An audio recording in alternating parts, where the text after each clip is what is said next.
tonight's big stories. The Energy Department braces for a prolonged El Nino next year and warns of possible power interruptions across the country. House party leaders are all amenable to a revision of the Constitution or Cha-Cha next year. That's according to Senior Deputy Speaker Aurelio Dong Gonzales Jr. And Comelec declares a failure of bidding after the lone bidder for the 2025 midterm elections failed to comply with procurement standards. Welcome to the show. I'm Regina. I'm Gretchen Ho. And I'm Shawn. Welcome back to me. Welcome back to you. Welcoming yourself I'm back. back. It's good to be back on land where there's energy. But on the other hand, the Energy Department says power interruptions are quite possible next year. That's amid the threat of El Nino. That's even though the country's power supply is expected to remain stable. Now, based on the Department of Energy's estimate, demand for electricity in Luzon will increase by more than 1,000 megawatts in the coming year. There will also be a slight uptick in the demand in Visayas and Mindanao. It's worth noting that there will be additional supply from solar power plants next year, reaching up to 1,000 megawatts. However, even with the added supply, it may not prevent the plants from overheating or machines from leaking, especially during hot weather. Coal-fired power plants especially do not run optimally during the dry season. Now, as a result, power lines could be affected. We are looking at from the supply side. Even if these are adequate, we are also anticipating that there might be interruption with the plants, especially the coal-fired power plants, may not be working at their optimal levels. During the dry months, meron tayong mga grass fires at saka mga bush fires. At sa ating experiensa ng ilang taon na particularly sa El Nino, ito ay kung minsan nagkukos ng power interruptions dahil naapektuhan yung mga linya. Gretchen, you weren't here yesterday, but we were actually talking a lot about the upcoming El Nino and what it means. Now, the DOST has already warned that 77% of the country, or 65 provinces, will be experiencing different versions of a dry spell, drought, and moderate to severe drought at that, which is very worrisome. Right. So when we say dry season, what we're talking about is a prolonged dry season. Yes, so it could be weeks, it could be months, but the problem is now we're looking at, they're forecasting drought next year. Drought is usually months at a time. It could go into years even. And there's even DOST Secretary Renato Solidum even said it could be comparable to the 1997-1998 drought episode. That was the worst El Nino that we have experienced here in the Philippines. Some people actually say it's the worst episode ever in the world. Well, do you so remember I don't the remember power that. outages in the 90s? That's my true. goodness. That's another Yes. big issue. So hindi naman, we're not looking at that kind of situation, but yun nga, there's potentially power interruptions next year. And given that it is the hottest year on record ever in human history, I think, we don't really know what to expect. That's the scary part. If you don't know what to expect, then you don't know what to prepare for. Better brace for the worst, right? Pero sinabi dito ni Energy Secretary that it is the private sector that will need to respond to this because they mainly control the entire sector. That is true as well. True. That is true.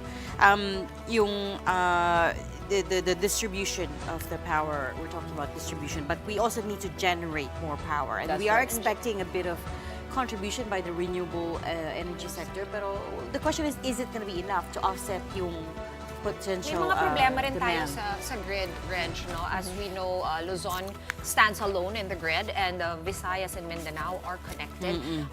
Even though Mindanao, as we know, usually has surplus, we can't tap into that surplus because our grids are not connected. Pelago. It's a good thing that this is on the president's agenda as he Yes. goes towards different summits all over the world.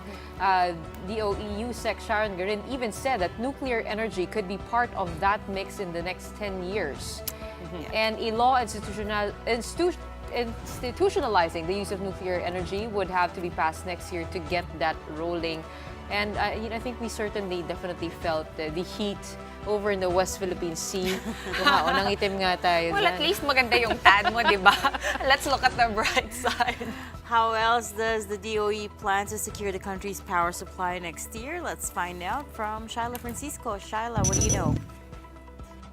Regina, adding to what was said earlier, the Energy Department is now urging consumers, especially top users like malls and factories, to practice energy conservation. They can start doing this as early as this Christmas. We have already imbibed in our routine yung energy efficiency. Ang benepisyo ng energy efficiency ay immediate. Ito ay instant na pamaskong regalo sa ating sarili dahil hindi tayo magbabayad ng dagdag na konsumo. All these contribute to a larger goal na sana hindi tayo maapektuhan masyado ng El Nino. Based on DOE data, the highest demand forecast during El Nino was in 2010, with the demand growth rate expanding about 10.5% in Luzon and 15.3% in the Visayas. In Mindanao, the highest El Nino demand growth rate was in 2016 at about 9%. With this in mind, the agency says they are coordinating with the private sector to initiate maintenance on power plants and power lines before the dry season begins. They also hope that the National Grid Corporation of the Philippines will be able to complete several projects to deliver excess electricity from Mindanao to Luzon and Visayas, which will be more affected by El Nino. Regina? Thanks so much for that update, Shyla Francisco. And now for the hope part of things once again. Two straight days bringing I know, hope to right? us, Silver lining, Ano yung kahapon?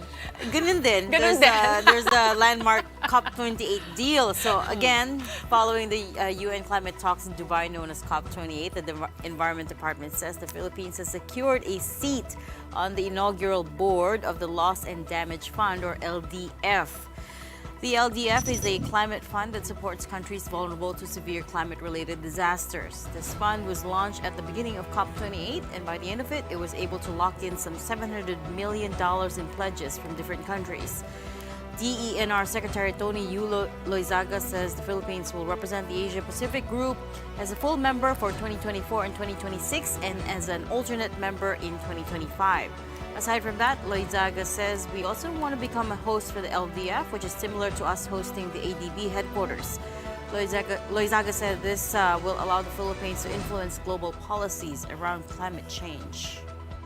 The Philippines' seat on the board will give us an opportunity to influence also this kind of capture, no? Sino ba ang pwedeng talagang mag-apply and how fast, no, we can access this fund. The main gain for us in terms of being the host of the board and being on the board itself is to continue to represent the vulnerable countries in the world that are developing and need to have special consideration given to these countries in order for us to, in fact, drive what should be the appropriate financing available. Reg, my fear is that they put us on the board and they want to set up HQ here because we're at the front seat of climate change and its negative We effects. are. Yeah. We are. That's why We're so vulnerable. We're amongst the most vulnerable countries in And the we do world produce to less than 1% of greenhouse gases all over the to world. global We are, emissions. Yeah. Exactly. So, which is why we need to have a voice in this loss and damage fund, right? To raise the flag for at-risk countries like the Philippines. Right now, while all of this is going down, House party leaders are all amenable, apparently, to a revision of the Constitution next year. And that is according to Senior Deputy Speaker Don Gonzales Jr., who says they have already brainstormed over it. So, hanap tayo isang mode baka itong People's Initiative, yung PI.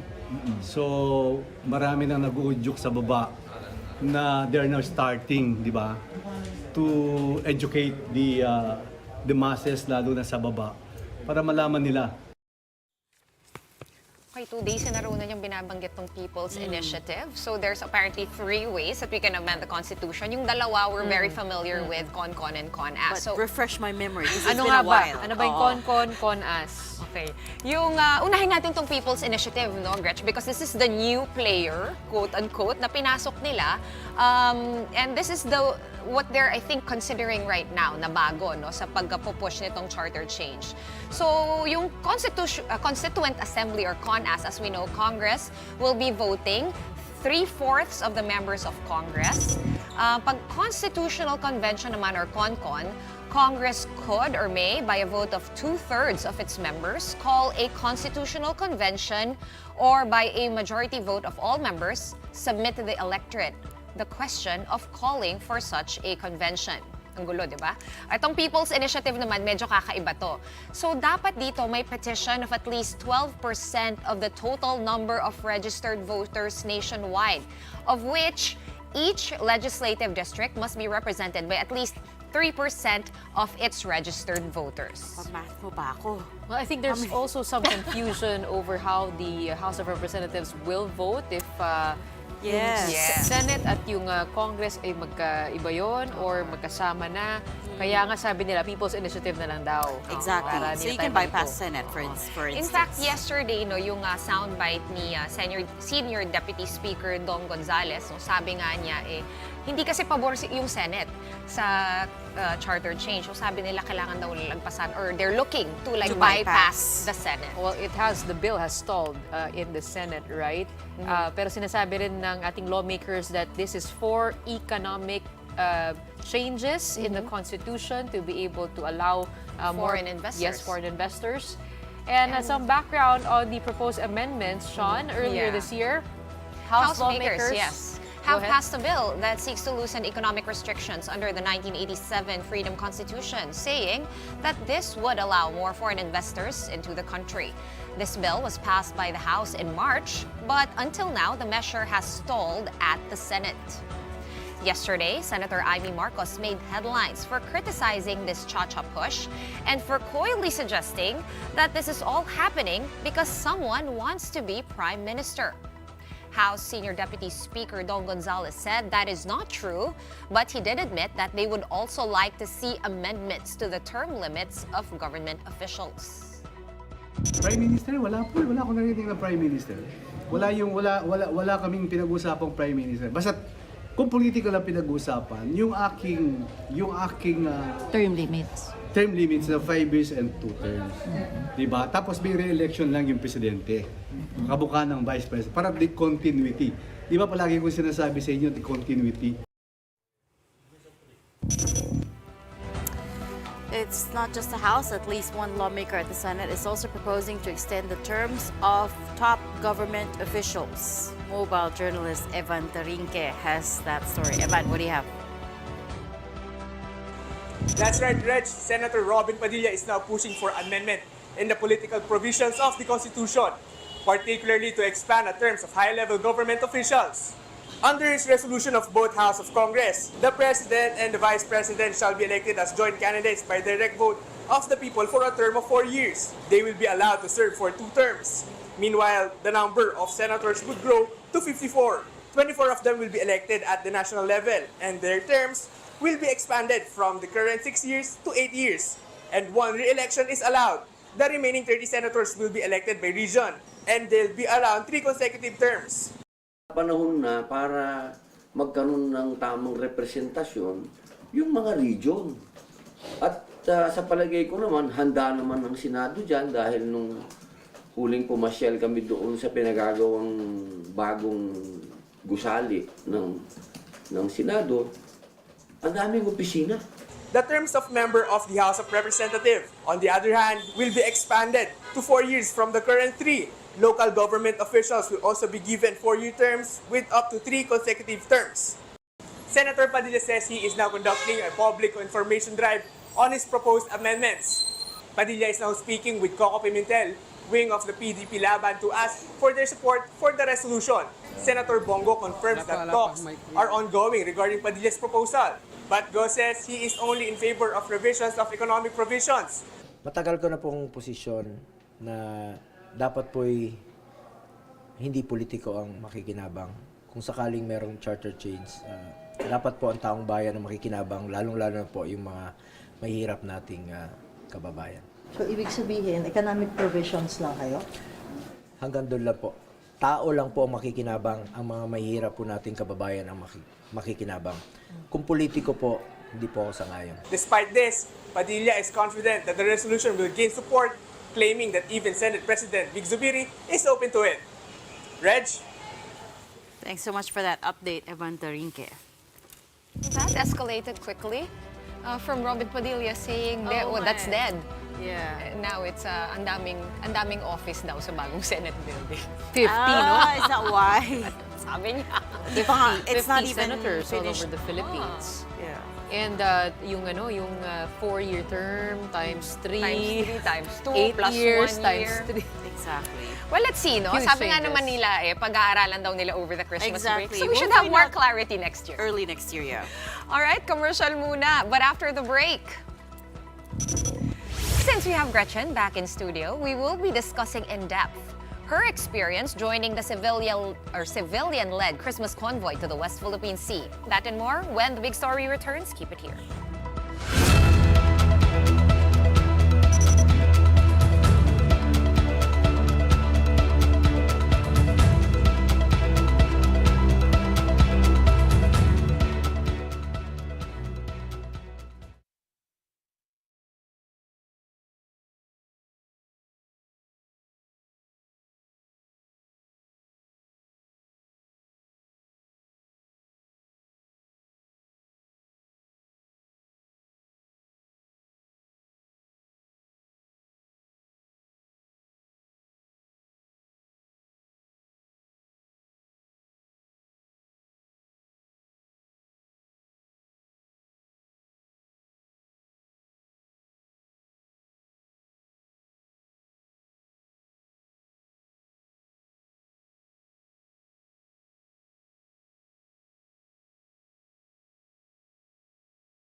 Welcome back. You're still watching The Big Story here on One News. It's been a few days since the Christmas convoy to the West Philippine Sea was aborted after shadowing by Chinese vessels. We've read about it and we've reported on what happened.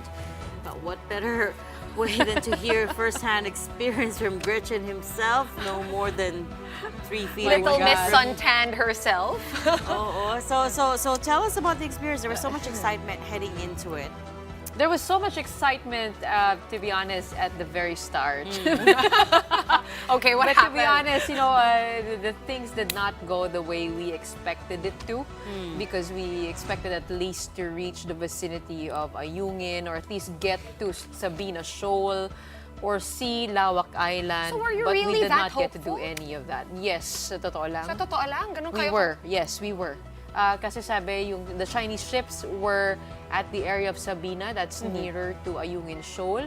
And doon nalaman namin noong umaga na nagkaroon ng ramming and water cannon incident. In Ayungin, we were diverted to Lawak. So, para sabi namin, tingin namin, okay, doon na lang kami. That was the Iwas na first lang kami thing sa that gulo. happened. Yeah. Yun. Kaya lang yun na nga, hindi namin in-expect na when we were being shadowed by the Chinese Navy that you're seeing now, Chinese Coast Guard ship, parang medyo nagpanik ang ating kapitan. In our mothership, Kapitan Felix Oca, just, discussing with everyone there on the ship. Paano To ba be yun? honest- Like, sama-sama to be ba honest, kayo? Were you... There were already signs prior to the trip that the owner of the vessel that we were riding in, they wanted to back out kasi kinakabahan. Because the Coast Guard ship was not supposed to be with us from El Nido all the way. It was supposed to meet us somewhere. So, muntik na mag-back out. That's sign number 1. The sign number 2, si Kapitan, yun na nga parang, para siyang... Again, si Ang Kapitan. sabi namin, si Kapitan hindi naman stakeholder talaga. Let's Sa make it buong clear, yung advocacy Kapitan in ninyo the West is, Philippine Sea. hindi naman siya Coast Guard, di ba? He's a civilian captain also. Or ano ba? 40 years he's been a captain of that ship. Yung ship na sinakyan namin is a training ship for maritime students. Okay. So, nung tinatanong namin, Captain, ano bang balak ninyo? Kung sakasakaling i-water cannon, magtago na lang sa ilalim. May dala akong tirador, gano'n ang sabi niya. So, parang halatang hindi siya masyadong sanay sa ganong eksena. But did you expect, I remember when we were talking to you live, you said na ang bilis ng mga bangka nila compared to yung bangka nyo. Like the speed was like, I think you said 23 knots versus kayo na nasa mga 10-ish. That's true, that's true. It's times 2. It's double the speed, and I think that's why the captain was more conservative in his decision making. Nung nakita niya medyo it crossed the path of the PCG and was headed towards us. But you know, when I was just doing my research, I realized that the Chinese also did this in past trips, in past resupply missions. So yan talagang tactic nila. They shadow first, and then they cross the path, and then they try to do dangerous maneuvers and blocking with the maritime militia ships, which we hadn't seen yet. It was just the Navy and the Coast Guard. So the maritime ships, militia ships, were nandun daw sa may Sabina Shoal. And ngayon, we're receiving reports na marami sila dun sa Ayungin. So meron talaga, kumbaga, para ka nakikipagpatintero sa Chinese ships. So nandun pa na kami sa first stage na sinashadow pa lang kami. Medyo umatras na si Captain. Kaya yung mga kasama namin sa boat, they were really disappointed, dismayed over what happened. Just imagine, everybody flew over to Palawan and how much they put in there, the advocacy work. But there could have been more effort put into planning how or what to do when the Chinese ships appear. Pero that's why. Wait, when you say shadowing, how long was it going on for before he made the decision to turn back? Shadowing, 3:40 p.m. was the official time that we spotted Chinese ships. The Chinese Navy came first. Dumaan lang siya. They knew immediately it was the Chinese Navy? Kasi pinasilip sa Or were you getting reports? Camera, diba? Tsaka sa long range camera. Diba, parang identify na nagchat pa tayo sa Facebook Messenger. We were able to get in touch with you. Nakakuha rin ba kayo ng info about what was happening in other parts of the West Philippine Sea? So alam nyo rin ba na nagkaroon ng cannoning, ganon, when this was all happening? We did get information that morning. I think I have a video on that. Let's play it. We're reporting, and we got reports from Manila, confirmed by the PCG vessel Melchora Aquino, that MA Kalayaan, the regular supply boat that is commissioned to supply the BRP Sierra Madre, was water cannoned and rammed by a Chinese vessel. So that's already confirmed. That's Rafaela David, the commander of our ship. The head of atin ito coalition. Sabi niya, kasi wala kaming signal, so via sat phone, nakuha niya yung report na meron nga nangyaring ganyan in the morning. So she was telling us, okay, ito yung nangyari. Instead of going straight, para hindi na masyado mainit, magre-redirect tayo to Lawak Island. And then, the priest was saying mass in the middle of all of this. Kaya kami nandun lahat sa taas kasi misa na. Yeah. So natakot ba kayo so, habang lalo? nagmimisa, bigla, uy, may Chinese ships. Pero Sunday yun di ba? Kaya talaga namang normal din magka-mass. Oh, yeah, that's true. That's true. So 3:40 p.m. was the first sighting, was the first shadowing. How long did it go on for? Nakita ko personally yung ship mga 4 p.m. na eh. 4 p.m. And then 4:30, that's when we saw the Coast Guard ship. So it's probably earlier for the captain. Tapos yun nga, sabi ko nga, nalito nga ako kasi akala ko dalawa yung Coast Guard, but it went around. Parang in between that time, kaya rin, I felt like it went around kasi we turned na. So mabilis nag-decide si Captain na parang hindi gano'n katagal. So what time kayo nag-U-turn? I thought it was hours of shadowing before so, mga 1 hour. And then there was a correspondence between the Philippine Coast Guard ship and the captain. The Coast Guard ship was saying let's continue on the mission, just stay on our port side. Lumapit ka lang, kasi normal lang ito nangyayari. So yun na nga, if you put it into context, even Commodore J. Tariela was saying this is normal or ordinary shadowing of the Chinese vessels that they usually do. Wow, they're used But to it by it now. felt also that the captain was not really briefed about what was going to happen in case, kasi sabi niya, nararamdaman ko na talaga na may mangyayari. Tinanong sa kanya ng isang reporter, hindi niyo po ba in-expect na this would happen? Sabi niya, bakit ko pa aantayin na may mangyari? May point siya, pero So, But totoo he naman, was- totoo naman. Of course, he was also carrying a ship full of That's true. civilians. That's true. Right? I mean, taking into So, consideration safety pa rin. all the lives, and it was already sunset, and we would be headed into The shoal the itself. seas filled with open Chinese waters, vessels at nighttime. It Yeah. would be very difficult given the speed also of the boat. So, taking a look at the whole scenario, it was ML Chawi that managed to get to Sneak Lawak through, Island, yes. give gifts, and if you think about it, yung piloto nun, yung captain nun, Maranao. Sabi sa akin, Kaya mula pala. sa Southern Palawan, sanay sila. Sanay sila. Yun na nga, kaya nga, sa susunod daw, in future missions, the lead conveners of Atin ito told me na kukuha na raw sila. It's either galing sa PCG o sa Navy o kaya yung sanay sa ganong seas. You know, the sad part about it all, Gretchen, iisip ko lang, no? Ginawa yan sa inyo. Medyo malaki naman yung boat ninyo kahit mabagal siya. Pero what about the small fishermen? Yan yung nararamdaman nila on a regular basis. But Yung sa maliliit nila na bangka. I actually got a little bit more confirmation on that. The fishing vessels don't really get to that part of the West So, Philippine hindi sila Sea. umaabot doon? Hindi, kasi malalim na yun eh. Yung fishing vessels that we're talking about, those are the fishing vessels in Pag-asa Island and near Palawan. So, but in terms of the seas in the middle, it's really environmental damage. Pero yun na nga, reports say that after that, meron nga no, increased presence, and this is confirmed by the AFP. There has been 9 ships spotted in, or 5 in Ayungin, 4 outside Ayungin Shoal. So they are there. So sabi nga, this is an escalation. presence, yeah. Even after everything that happened over the And of course, weekend. there's also the exchange of words diplomatically, right? That's true.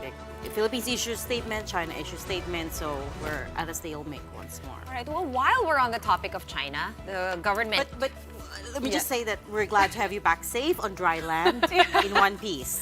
And to With tell a the great story. hand. And to And tell to the tell that story. story, exactly. Because yun nga, yung realization namin dito, kasi we could have been wiser, a lot wiser with what happened with a civilian-led convoy. Well, maybe the next one would be, it would be more better planned. That's true.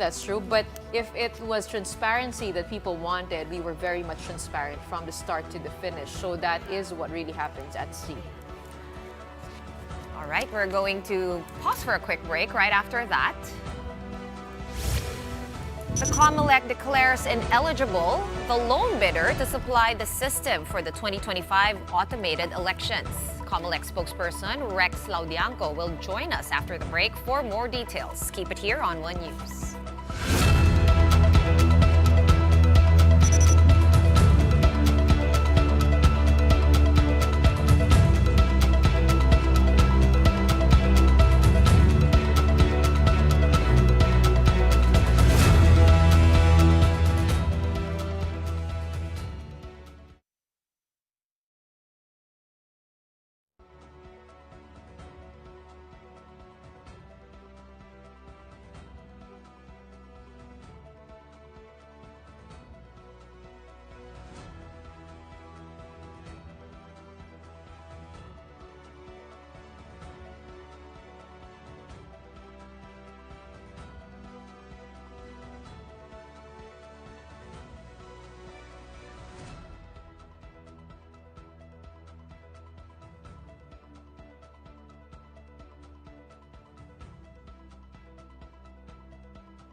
welcome back. You're still watching the big story here on One News. The Commission on Elections has declared a failure of bidding for election equipment and systems to be used in the 2025 midterm polls. This is after the full body declared the lone bidder, South Korea-based Miru Systems, ineligible after the company failed to comply with legal requirements. This includes providing supporting documents with full English translation and some lapses in their bid to enter into a joint venture. Miru Systems participated in the bidding under a joint venture with local tech companies. Smartmatic, which was earlier disqualified from all Comelec procurements, tried to submit bid documents, but this was rejected by Comelec.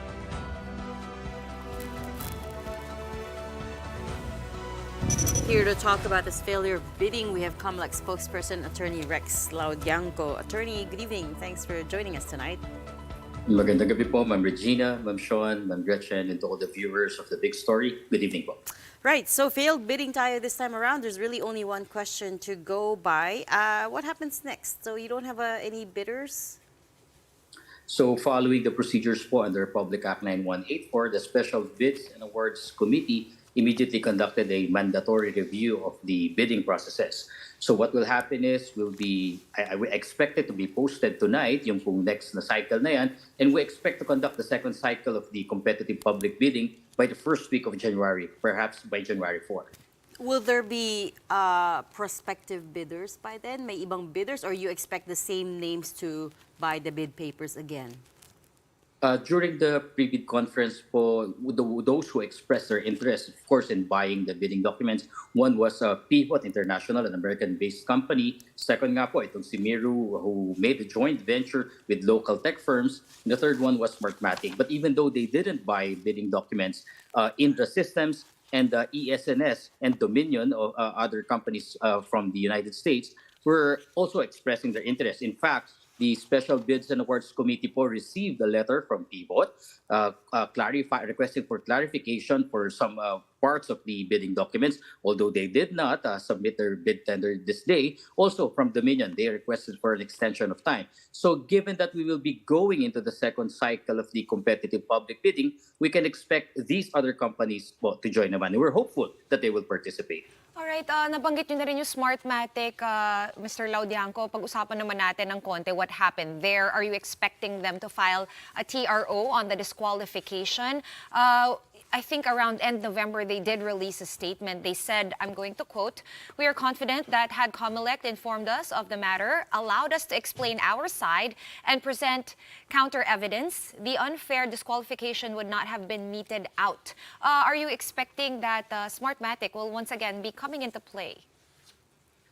First, Ma'am Shawn, they already filed their petition for certiorari with the Supreme Court last December 12. Although we at the Comelec have yet to receive our copy, but we were already informed that indeed they had filed this. And the petition was accompanied by a prayer for an issuance of a temporary restraining order. That's why this morning po at 8:20 a.m. when they came to the Procurement Management Department's office, we had waited until 9 a.m. Before we rejected their bid tender, because we're awaiting if the Supreme Court will issue a TRO, and then that, of course, we have to accept their bid, depending on the terms indicated in the temporary restraining order. But unfortunately, come 9 a.m., the deadline for the submission of bids, come 30 a.m., the opening of the bids, we had received, and until tonight po, we haven't received any temporary restraining order or any such order from the Supreme Court po.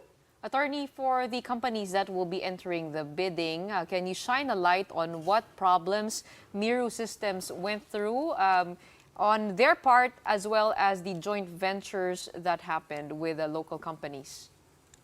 So if I may be able to explain po, the first part of the bidding process po kasi after the submission is that we open first the eligibility of the documents. Siguro to put it in layman's terms, ito pong eligibility documents are legal documents.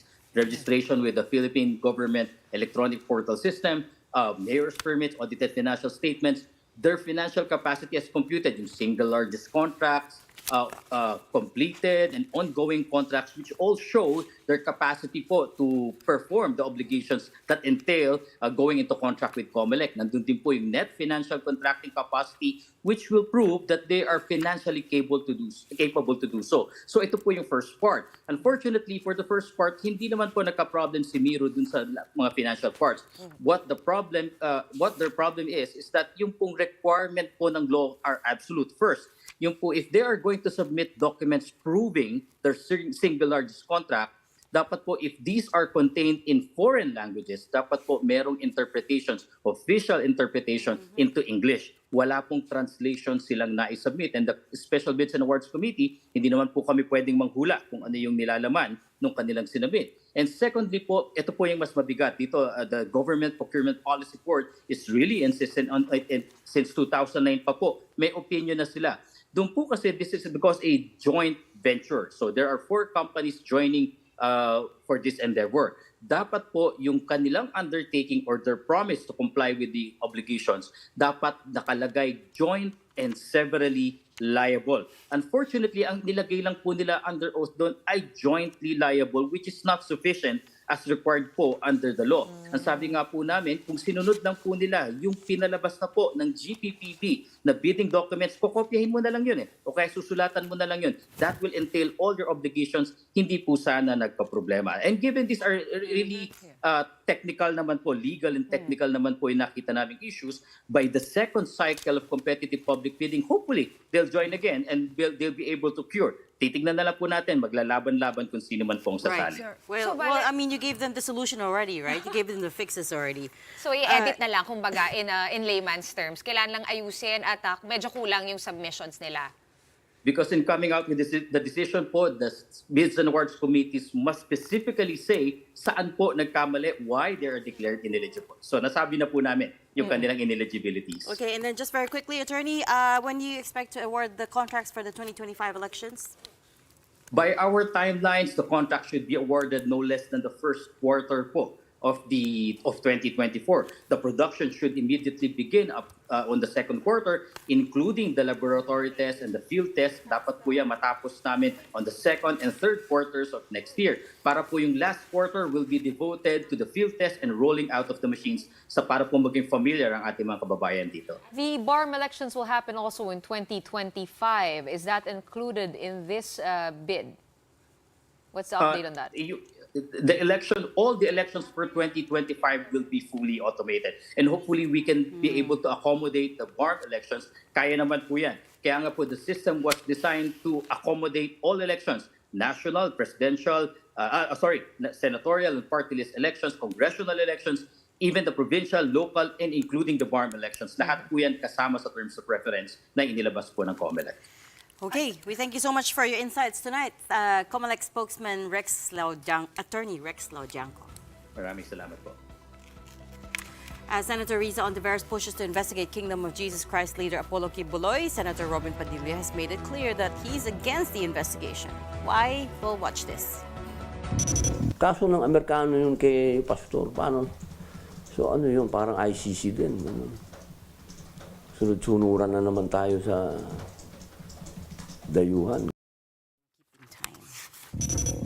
Kiboy is currently wanted by the US FBI for multiple charges, including sex trafficking of children and sex trafficking by force. While he said that it is the right of Senator Ontiveros to pursue such matters, Padilla said he won't support allegations that stem from foreign courts' investigations. Since there are allegations of child abuse and sexual abuse, Padilla said the witnesses making such claims should also be investigated, considering that there are resource persons who may retract their claims. Kailangan natin imbestigahan yung mga witness kung sila ba'y nagsasabi ng totoo. Kasi dito, ang tagal naman ninyong nanonood na rin ng hearing dito. Kokonti ang witness na nagsasabi ng totoo dito. Ang hirap na rin maniwala dito. Magsasabi ng statement ngayon, kinabukasan, iba na yung statement. Oo, siyempre. Oo. Kailangan kong ano yun. Kailangan kong mag-participate doon at tingnan ko kung saan galing yung witness na yan. The Senate Committee on Women, Children, Family Relations and Gender Equality has set the commencement of the public hearing on the allegations against the KOJC for January 23, 2024. Senate Minority Leader Coco Pimentel has since expressed his support for it. He also responded to the remarks of Kiboy's lawyer, Attorney Ferdinand Topacio, who called the probe a mere political maneuvering or harassment against the pastor. Yung politika, makikita lang yung sa tenor ng investigation. Kung makita naman natin na it's always in aid of legislation, hindi na po politika yon. We will just keep reminding ourselves that the investigation or the hearing is in aid of legislation. So yung mga anti-violence natin on women, proper treatment of minors, human trafficking, yung mga laws na yun ang parati nating iisipin. The government has deported 180 Chinese nationals who worked at an illegal POGO hub raided by authorities back in October. Marlene Alcaide with the details. This woman cried and pleaded before policemen at the NAIA Terminal 1. She is asking them to allow her to contact her Chinese boyfriend for 3 years before he gets deported back to China. Biglaan lang po. Fiancé ko po. Gusto ko lang po siya mayabang. Bago umalis. Opo. But authorities did not allow it. Kaso bawal na po lumapit nun eh. The woman's boyfriend is among the 180 Chinese POGO workers deported by the Philippine government back to their home nation today. Present in the deportation are some representatives from the Chinese embassy. The hands of the POGO workers were bound using cable ties, some of their belongings stashed in trash bags. These individuals were caught working at a POGO hub in Pasay that was raided by authorities in October. The police discovered that their office has been operating as a scam hub with a prostitution den and even a torture chamber. It was also found that the Chinese nationals had no working visa. That's why they were declared as undesirable aliens. Because of their multiple violations, the Chinese nationals are now blacklisted in the Philippines. According to the Presidential Anti-Organized Crime Commission, this is the largest deportation of POGO workers this year. But the catch is, the Philippine government is shouldering the cost. The agency estimates that the government is shelling out almost 15 million pesos for rescue, care, and deportation of the Chinese nationals. Kasi di naman po natin pwedeng pabayaan yung karapatan nila bilang tao, ano. So, kailangan pakainin mo sila. Kung may mga sakit po sila, pinadadala po natin sa ospital. At even po yung mga ganito po, yung pagpapadeport sa kanila, tayo rin po ang gumagastos. The commission says this is only the first batch of Chinese nationals to be deported. Another batch will follow in the coming weeks. Some 25 Chinese nationals from the captured group remain in the Philippines to face charges filed against them. They are allegedly the masterminds of the POGO company and are responsible for its illegal activities. For News 5, Marlene Alcaide, we are One News. After another break, Asia's brightest stars are in Bulacan for a night of celebrating music and television. We'll take a peek and check out some of the winners when the big story returns. Keep it here.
are still watching Big Story here in One News.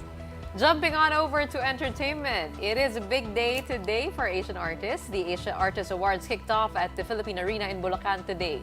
And making quite a statement is our very own SB19, who not only sang a medley of their hit songs, but also won the Hot Trend Award. The boy group joins fellow Hot Trend Award winners Super Shy hitmaker New Jeans, Walk of Love's Lee Junho, and Business Proposal's Anyo Sok. The AAA is dubbed as Asia's Oscars and Grammy Awards and features up-and-coming talents in music, television, and film. Now, speaking of film, the Metro Manila Film Festival Auditorium was launched in Pasig today. Several stars from this year's official entries were present in the inauguration. The MMDA said the new auditorium serves as a venue for promoting Filipino artistic talent and creativity.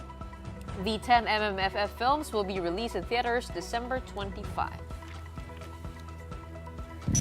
And before we go, let's check in on the dreaded Grinch of Christmas. I'm talking about the traffic situation with just 11 days to go until Christmas. How is the holiday rush tonight? Let's ask Elaine Fulgencio, who is reporting live along EDSA Boni. Elaine, kamusta? Natatakot na ako sa sagot mo.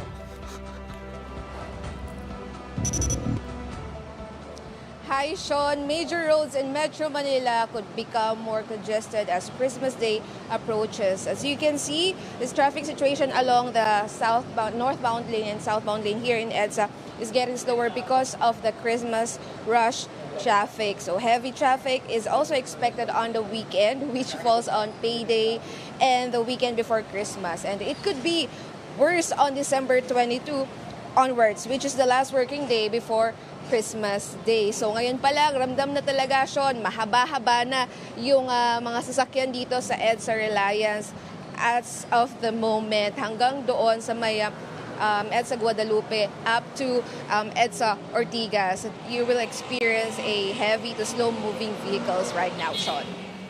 Alright, maraming salamat sa update na yan. Tinakot mo kami lahat. Niisipin na lang namin, saan muna kami kakain? Maraming salamat sa update. News 5's Elaine Fulgencio. Parang gusto kong bumalik sa West Philippine Sea. Walang traffic doon eh, no?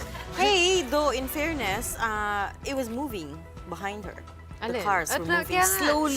Kasi EDSA always moves slowly. Yung tanong na lang is how slow. But we've all experienced Carmageddon when That's it true. doesn't actually move, puro Inch. Inch In lang fairness, talaga. okay, pagka southbound, I think ikaw lang yung magbe-benefit dito kasi pa southbound ka. I saw across the MRT, medyo mas Northbound. mabilis siya.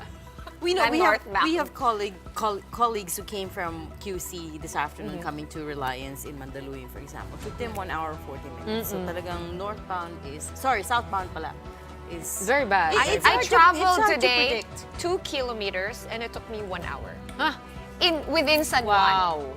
Wow, so that's so Because bad. maraming malls din kasi doon Maraming eh. schools, I think. So a lot of people are doing last minute No, but shopping I as think well. to get rid of the stress, you just need to adjust your travel time by around 30 minutes, I think. Or no? 1 hour. 30 to 1 hour. Let's not forget, the transport strike is also in effect today and tomorrow. That's right. Piston has gone ahead with its promise to hold a 2-day transport strike in protest at the modernization program. Of course, they're protesting one part of it, which is the consolidation. Kasi December 31 yung deadline to consolidate, and jeepney operators who do not consolidate by then will be unable to operate, as far as we understand. And so I wonder if held a that transport will strike. lighten the traffic. Hindi nga, Or parang will will it have an effect? Yeah. Pero what I know is, pasakit siya sa mga commuters natin, magpapasko pa naman. Totoo naman. Yes, exactly. People are trying to get from point A to point B as fast as they can. Tapos nagkaroon pa ng transport strike. Well, So, there I is a don't know. reason that we have a 3-month-long Christmas or 4-month-long Christmas season. So next year na lang natin pagpatuloy. All right. On that suggestion from Gretchen, I'm going to end. Di, alam mo naman tayo mga Pinoy, gusto ko na sabihin, no, nakakahanap tayo ng paraan. Yun naman. Di ba? We're given so little and we find a way, and that is my lesson from my trip. Bike na lang. Hindi, tayo, di ba, yun na nga si ML Chawi nakalusot. So tingin ko, tayo mga Pinoy, we may not be, a huge country. It feels like a David and Goliath battle Kung against ayaw China. may dahilan, kung gusto, laging may paraan. But we do find ways. We can find ways. You sound like BDO. The Filipino ingenuity, it stands out. So let's hold on to that for this season, right? That's a nice thought to end on. It is. I'm going to end this show. That's it for the big story tonight. Your One News, all sides, all the time. Thanks for tuning in. Have a good night.